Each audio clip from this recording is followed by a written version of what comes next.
Greetings, everyone, and welcome back for more biotechnology.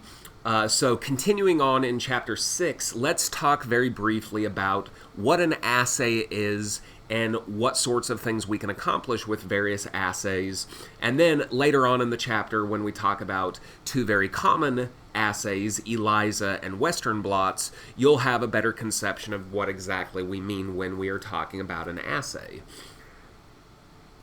So if we're going to market and sell a product, we need to have a pretty good idea of things like what sort of concentration of the protein or other product is necessary for its function, how potent is that product, how much activity does it have, what sort of toxicity does it have at a particular concentration. So there's lots of data that we need about a product before we can go about selling it or using it. So a laboratory procedure that either quantifies or qualifies properties such as these is called an assay. So the book says that basically an assay is synonymous with the word test. So if you're testing something, you're doing an assay. So that's pretty much exactly what we're talking about here. So the term assay is used pretty liberally within laboratory walls. So if you're not exactly sure whether you're doing something that is considered an assay, you're doing something that's considered an assay. We can use that word pretty liberally.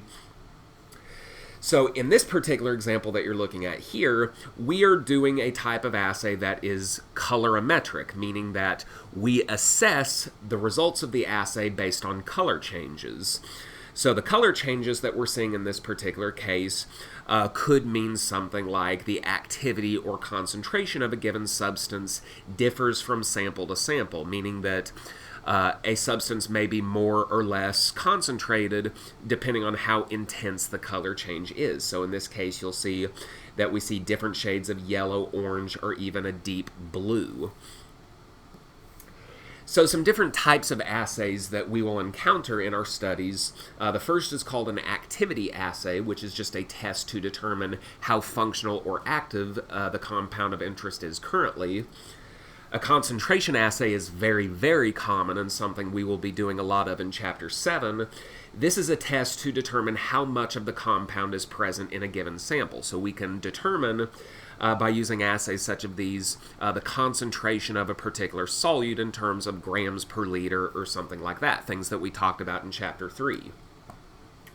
A good example of a concentration assay is one called the Bradford assay. This is a type of concentration assay that is specifically designed with proteins in mind. So this is going to be very useful to us moving forward because, as we've said in the past, the vast majority of biotech products are proteins. So if you're in the business of determining what the concentration of a protein in a solution is, the Bradford assay is an excellent way to go. So this is another colorimetric assay in which we take advantage of a dye called Kumasi Brilliant Blue, which, despite its name, just on its own, it is actually not very blue. It's actually kind of a darker, kind of dull gray color, which is what you see on the right. That's what Kumasi looks like when there is no protein present. The reason why it's called Kumasi Brilliant Blue is that when it detects the presence of proteins, it turns a very rich and deep blue color. And more or less, the idea here is that the bluer the solution is, the more protein that is present. And how blue the solution is actually something that can be quantified with spectrophotometry, which is something that we will learn more about in Chapter 7. So we can actually get a number for the concentration if we've got a spectrophotometer for us to use. Some less frequently used assays, at least on a daily basis, are pharmacokinetic and pharmacodynamic assays. So these are usually going to be reserved for drugs. So if you're dealing with a pharmaceutical biotech company, they're going to be the ones to utilize assays like these. So these are going to be tests that determine how the body either metabolizes a compound, how long that drug stays in the body after it is administered, or how it elicits its biochemical effects on the body, which are all important questions to answer if a pharmaceutical company is going to get its drug through the clinical trial process so that it can hit the market. So some more specific assays that we can talk about here. A potency assay is one that assesses the strength of a compound for its intended effect. So how much of a strong effect can we get per unit mass of the particular drug?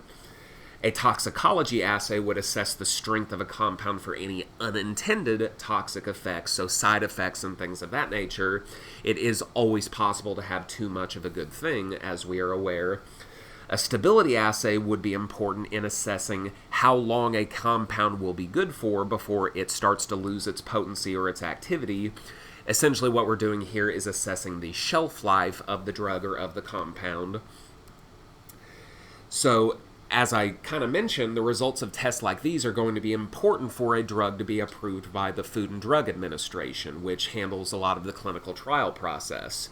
So these data are really going to help us determine things like appropriate dosages so that we can maximize the drug's intended beneficial effects while also minimizing any toxicity or any unwanted side effects. Okay, so that is going to do it for this very brief video. So hopefully you have the general idea of what an assay is, and long story short, pretty much anything that you can do in a laboratory can be considered an assay, so maybe that helps, maybe it doesn't. But in our next two videos, we are going to look into two very common assays. The next one will be on the Enzyme-Linked Immunosorbent assay, or ELISA, and then the video after that will focus on a very similar technique called the Western blot. So I look forward to you joining us again. See you next time. Bye-bye.